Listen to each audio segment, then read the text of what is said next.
everybody, and thanks for joining us for this quick hit from Complete Intelligence. I'm Tony Nash. Today, our guest is Clint Laurent from Global Demographics. Clint is a longtime friend and an amazing demographer and businessman, and an observer of global trends long before they really take hold. Clint, I'm really, really happy to have you today. Can you talk a little bit about yourself and Global Demographics before we get started? Yes, sure. Well, hello, everybody, and thank you for listening to this. As Tony said, I'm Clint Laurent. I run a company called Global Demographics Limited. I started this company in 1996, so we've been going for quite a while. We cover 117 countries throughout the world now, and China, we do that right down to county level. There's 2,248 counties. It might sound like the most boring job on earth, but actually it's quite interesting. It's interesting in the sense that demographics change slowly, so we don't notice this happens. But if you look at a string of it, you suddenly think, wow, that changed suddenly. What happened? And that's happening around your world all the time as well. So that's what's made it interesting, and we've watched the world develop. Demographics are better than financial data from the point of view of forecasting, for the simple reason that they tend to be quite stable trends.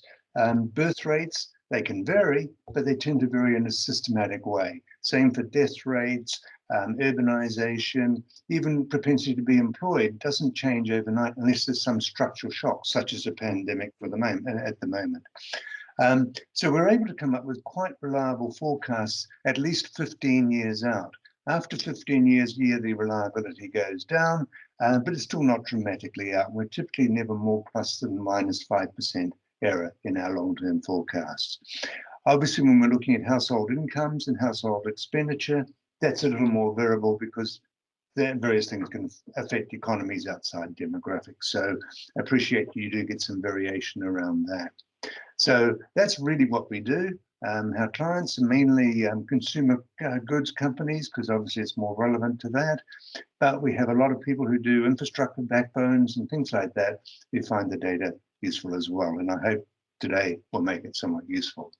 Fantastic. So, plus or minus 5% error, Clint. We measure and talk about our error around here, and we publish it. So that's pretty amazing for a long-term forecast. So it's, like I said, I've admired you for a long time.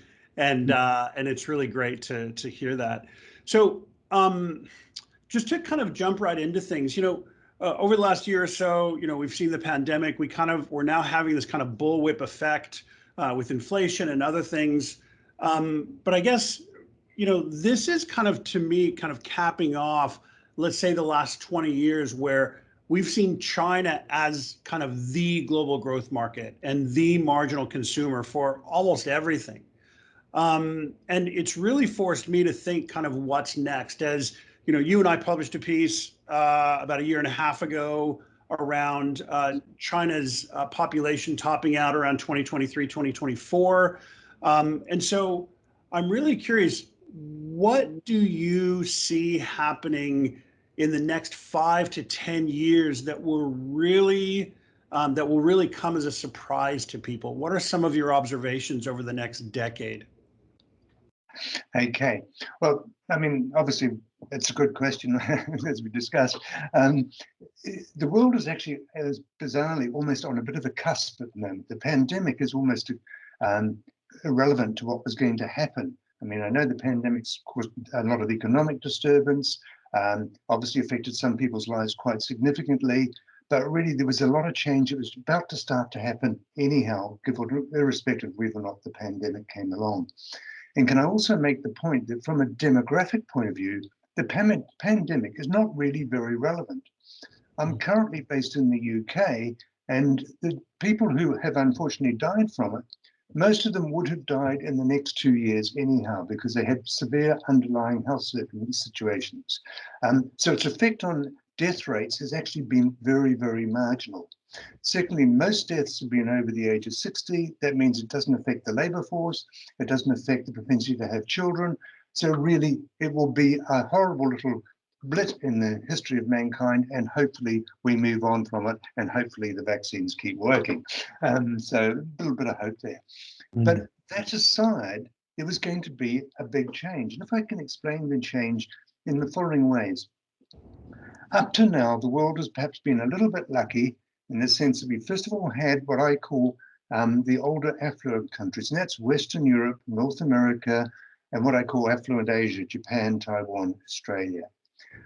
All of those countries, which are actually only 14% of the world's population, account for a very significant proportion of the global consumption. And they also accounted for a very significant proportion of the growth of global consumption. And as you know, it grew quite rapidly, which was really quite good.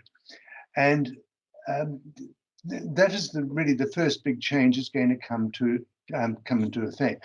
What's already started to happen is people, the only growth in these countries is people over the age of 40. Every age group below that is in absolute decline. So even if they're going up in affluence, the young affluent market is no longer a growth market. It's more or less stable, even if you add in increased incomes, which still occur, but at a slower rate. So you're now looking at a 40+ age group, and in some countries, obviously Japan is one, it's 60+ that are the age group that's growing. So all of those societies, to some extent, are not in trouble. The flattening out would be a better description. They've moved from a pyramid population to a square. And that's actually very good. I mean, a lot of people say you should have a pyramid population with young people coming through and looking after the old. That's actually the poverty trap.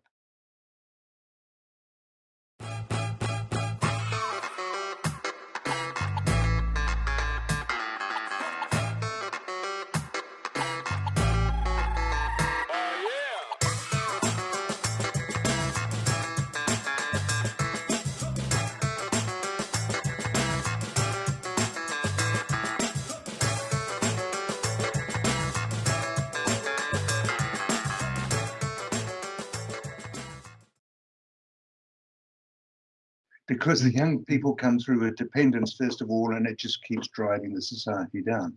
With a square, then the same number of people need education each year, the same number of people need healthcare each year. The capacity is there, and it's an improvement of quality rather than an increase of quantity. And there's another big... Before you move on, I just want to make sure that the point is underscored. So you're saying with these wealthy developed nations, Japan is an extreme example, consumption isn't really the worry, it's the growth that's falling off. So the consumption is stable, it's just not growing. Exactly. Is that fair to say? Yeah. Okay. And there's one other big change to appreciate is a lot of people say because they're getting old, they're going to run out of labor force. Here's a statistic for you. In Japan, 25% of males 70 to 74 are still in full-time employment. And you're saying, yeah, well, that's Japan, it's different everywhere else in the world. You know, it's exactly the same statistic in the United States. Yes. The aged worker is the new phenomenon. In fact, the aged worker is the fastest growing demographic for reasons I explained. So these countries actually are not running out of workers. The assumption that we all go decrepit and can't work after age 64 is just wrong. I am over 65, as you can probably guess. I blur the screen a bit for obvious reasons. I don't have a single friend who's not in full-time employment at this point in time, enjoying it.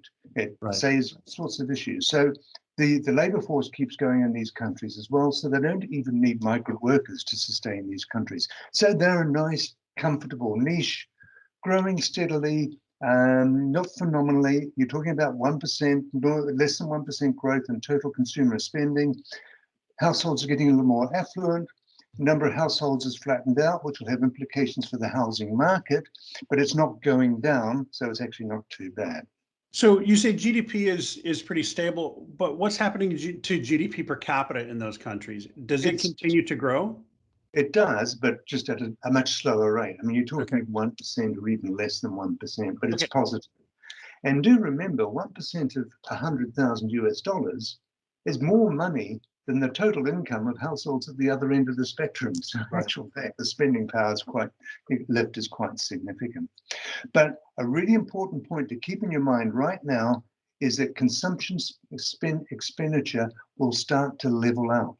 It won't have that high growth rate anymore. It drops back to about 1% or even slightly lower. Then the other big change you've got is what I call the next group of countries, which is older but not so affluent, and that obviously includes China. Now let's just put China to one side for the moment and look at the other countries in that group. You're talking of Russia and the Eastern European countries, all of which have huge potential because, like the previous group that I just talked about, they score really well on education.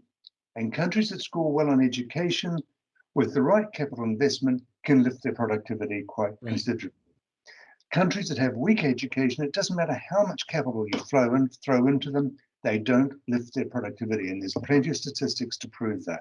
Right. So these countries actually have a resource. I mean, choose Latvia, Romania, it doesn't really matter. They've actually got the one thing that's really hard to do, good education. Why is it hard to do? India has been really bad on education up till now. It finally has universal education. Every kid, 5 to 12, is now supposed to be in school. But it takes another 10 years before some of those kids come out of school and get into work. And it takes another 10 years before the workforce has become sufficiently skilled that, you know, the capital investment comes in and it lifts the productivity. So these Eastern European countries and Russia are actually interesting from a quick hit point of view. If they start getting the fixed capital investment right, got the education right, they could actually be the next growth area.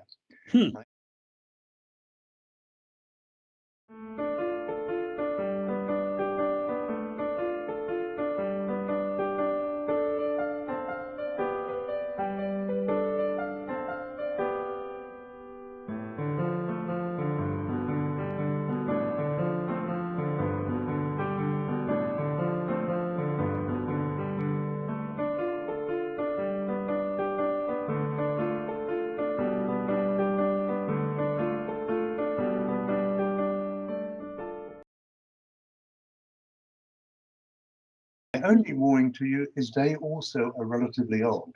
So it's a growth area of 40 pluses and 60 pluses that is going to happen because they're under earning at the moment. They could lift their incomes. Obviously, they'll buy a better car, better clothing, all of those sort of things. But it's a growth area of an older population, not a young population. And it's something that nobody's watching, Clint, right? Like, I don't think anybody's really looking for that even as a possibility. I think a lot of people have written Russia off. They see it as a petrostate or whatever. And Central and Eastern Europe is kind of a no man's land in many cases. So some manufacturing there, there's some services there in terms of, say, globalization, but I don't think there's a lot of expectation to see rapid growth there and high productivity there. So I think that's a really interesting kind of question mark that most people aren't even thinking about. That's right. And but if you go into these countries physically, you start to see some of the big brands are starting to look at them. And you come across someone from XYZ Corporation. Oh, yeah, we're just here to have a little look. You know? So some people are starting to see that it's there. It's just as you say, it's not visible yet. Now, in the interest of time, let's switch to China briefly. China is slightly different and also very similar. First of all, remember 1989, China introduced the one-child policy. It came under a huge amount of criticism, but ignoring how you feel about that is one very simple thing it achieved. It leveled off the number of young kids needing to be educated subsequently. Sorry, it was 1979 they introduced this. Such it meant that by 1984, when they introduced compulsory education for all 6 to 12-year-olds, they were talking of a relatively stable number of kids, so they could focus on the quality of education. And so every kid has been going to school then. So when you got to the year 2000, you've got this bias of population still living in the rural areas, but who could read, write, and do sums and all of those sort of things, could get on their bike, go into town and get a job in a factory or in an office or whatever. And the differential between an urban worker and a rural worker in China is 3.6. And that's actually how China drove its growth.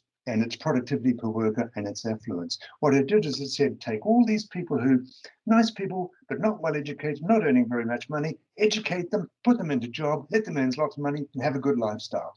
And that drove up the productivity, you know, and the whole success story of China has been. So urbanization has been kind of a wage arbitrage productivity gain for China, but is that running out?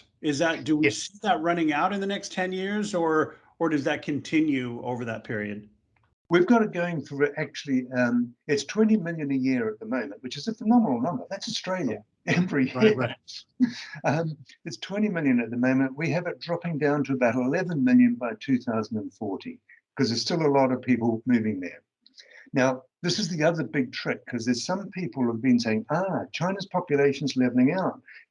As you know, we thought it was 2023, where even the Chinese government agrees with us now. It's 2023. It is leveling out. Working age population is starting to shrink. Oh dear, they're going to have a decline in the workforce. No.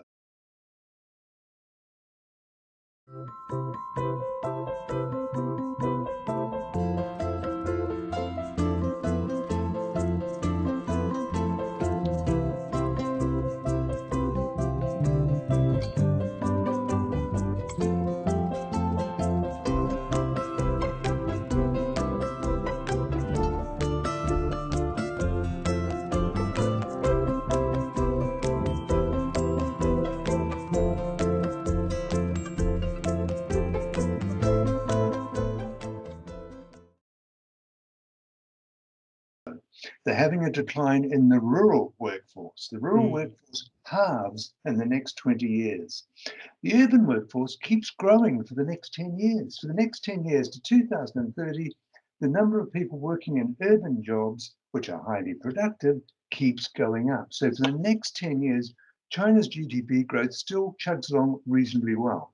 After 2030, the growth rate drops away and we have it down to about 1.3% by 2045, because it just isn't the extra workers to keep growing the total GDP.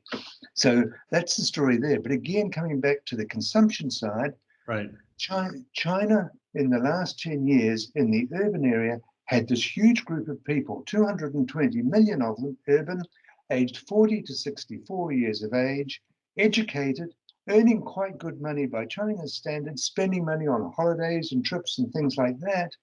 And between 2010 and 2020, that went up 100 million people. Think about it, 100 million extra people with disposable income. Right. It was no surprise that the retail side of China took off and tourism and all of that. It was those people. They won kids off their hands. You know, they've got the house, they've got a fridge, they've got a refrigerator. Let's have some fun, is really what happened. Right. Now, the bad news is that now flattens out. Every age group under 40 in China is already declining and will continue to decline in size. So don't go after the kid market in China, except on the margin, you know, the wealthy and those sort of areas, or education. The 40 to 64 age market, what I call the working age empty nesters, it grows for a little bit and then it flattens out. And it's then the 65 plus, which in China is not like the other countries. The 65 plus at the moment doesn't have great health, doesn't have a great life expectancy. You'll get some extension of the workforce, but not a lot. So China's consumption is healthy as well. It'll chug along quite nicely. And to digress slightly, but I think we need to cover it quickly here, the one-child policy, it's moved to 3 now. That's totally and absolutely irrelevant. Yeah, it doesn't seem like it's going to do much. They're too rich to want to have more kids, right? Exactly. And actually, it's the birth rate that's not the important point. It's the number of women of childbearing age. And that goes down by a third. It drops from 330 million now to about 220 million in 20 years' time. And the birth rate can't go up fast enough to compensate that. So births at the moment, well, last year were 2019 were 14 million. It dropped to 10 million last year because of the pandemic. We think it'll come back up a bit, about 214. It'll be down to 11 million by 2030. And they can't change that, even with the 3-child policy. That won't change. Yeah, just to underscore that again, it's not the 3-child policy. It's the fact that there are not enough women to have babies and those women are wealthy enough that they don't want to have 3 kids. Does that kind of sum it up? That's really basically it. I Great. mean, Okay. just look at Singapore. They've tried everything to get the They birth have rate. money. I was there. They were paying people to have babies, and it still didn't work. No, they even sent them on cruises. I mean, I volunteered. But there we go. I shouldn't joke like that. Sorry. But anyhow, so that's the second group. And the key point, like the first group, is nice and stable now, chugging along nicely, but no longer super growth in consumption. Nice growth in consumption is how I call it. The third group are what we call the family stage, and that's obviously dominated by India, but Brazil, Indonesia, all there. The bulk of the population is in that 25 through to 39, having children, at work, that sort of stage. So the working age population is still growing a bit, but not a lot. Education's improving. It varies quite a lot across this group. India is at the weaker end. Indonesia is probably at one of the better ends. So, you've got a bit of a dichotomy there. But they're generally in a position to be able to attract capital and generally in a position to be lifting their total consumption, but not dramatically. We're still talking of relatively low incomes, under 10,000 US for the average family per annum. So the growth is there. So what would it take? I mean, we covered this a bit earlier, but so Indonesia, India, Brazil, and so on. So capital formation, capital investment is the real weakness there. And it seems to me that's a function of largely education. Is that fair to say? That's exactly what it is. I mean, they're all ones that, as they get the education right, and they're working on it. Most of these countries are being quite responsible in that area. As they get that right, so the investment comes in, so the consumer gets more affluent, and it becomes a virtuous circle. Okay, but what time scale are we talking about for that consumption to come in a really notable way? For example, to take the place of, say, the under 40 Chinese consumption or the under 40, say, Western Europe or American consumption? Well, that's the bad news.